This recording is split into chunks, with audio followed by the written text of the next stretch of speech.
एक समय की बात है। एक नगर के बाहर एक सन्यासी का भव्य आश्रम था। उन सन्यासी महाराज का नगर में बहुत बड़ा नाम था। वे बड़े नियम और धर्म पूर्वक अपना जीवन व्यतीत करते थे। रोज सैकड़ों लोग उनके दर्शन को आते थे।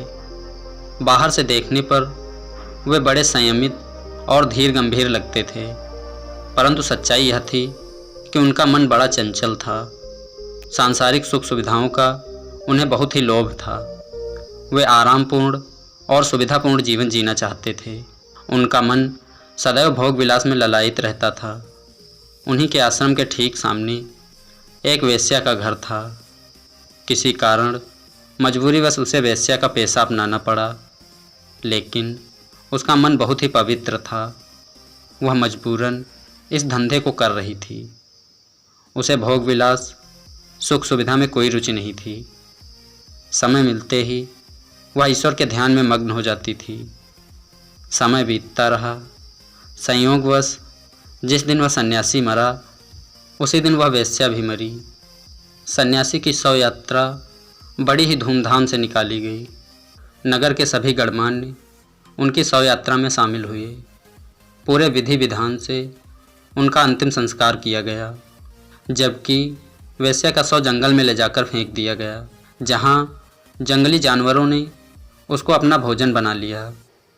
लेकिन आश्चर्य की बात तब हुई जब दोनों की आत्मा को ले जाने के लिए यमदूत आए तो सन्यासी को नरक की तरफ ले जाने लगे और वेश्या को स्वर्ग की तरफ। सन्यासी ने कहा, रुको रुको, लगता है कुछ भूल हो गई है। यह तो उल्टा पुल्टा हो रहा है। मुझ सन्यासी को नरक की तरफ और इस वेश्या को स्वर्ग की तरफ क्यों? जरूर ही आपके संदेश में कहीं कोई भूल चूक हो गई है। संसार का इतना बड़ा काम है, भूल चूक तो हो सकती है। जब छोटी मोटी सरकारें भूल करती हैं तो यह तो पूरे विश्व की व्यवस्था है। इसमें भूल का हो जाना कोई आश्चर्यजनक बात नहीं है। तुम फिर से पता लगा कर आओ, तुमसे कोई गलती तो नहीं हुई है। शक तो उन देवदूतों को भी हुआ। उन्होंने कहा, भूल कभी हुई तो नहीं, लेकिन मामला तो साफ दिखता है कि यह वेश्या है और तुम सन्यासी हो। वे गए, लेकिन फिर ऊपर खबर आई कि कोई भूल चूक नहीं है। जो होना था वही हुआ है। वेश्या को स्वर्ग में ले आओ और सन्यासी को नरक में डाल दो, और अगर सन्यासी ज़्यादा जिद करे तो उसे इसका कारण समझा देना। वापस लौट कर आए तो देवदूत ने कहा, कोई भी गलती नहीं हुई है।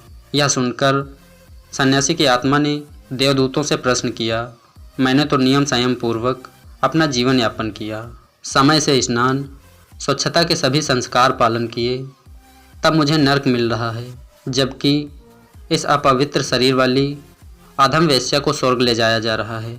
यह अन्याय क्यों? तब देवदूतों ने उत्तर दिया, ईश्वरीय विधान में अन्याय की कोई गुंजाइश नहीं है। तुमने शरीर के सभी नियमों का पालन किया, इसलिए तुम्हारे शरीर के साथ बहुत अच्छा व्यवहार किया गया। पूर्ण विधि विधान से तुम्हारे शरीर का अंतिम संस्कार हुआ, लेकिन तुम्हारा मन चंचल और भोग विलास के प्रति आकर्षित था, जो एक सन्यासी के लिए उचित नहीं है। इसलिए तुम्हारी आत्मा को नरक मिल रहा है। और इस वेश्या का शरीर अपवित्र था, इसलिए इसके शरीर को बिना अंतिम संस्कार किए जंगल में फेंक दिया गया।